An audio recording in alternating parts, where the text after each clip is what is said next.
Nakita ko na preparasyon is yung mga nanggagaling sa international. Oo. Parang ang laki ng kanilang improvement from pagbalik dito sa Pilipinas. Sa Pilipinas. Di ba yung mga nagkaroon ng experience? Oo. Pagbalik dito, iba, no? Ibang-iba.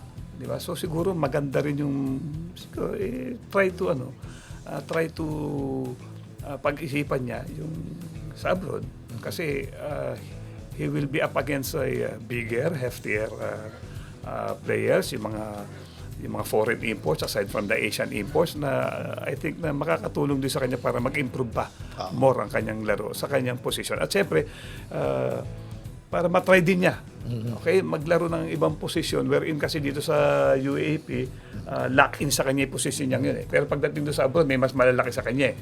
Siguro bababa siya ng konti ng isang posisyon or di ko alam kung ano ibibigay sa kanya pero at least natututo siya na maging flexible or parang ano yan eh.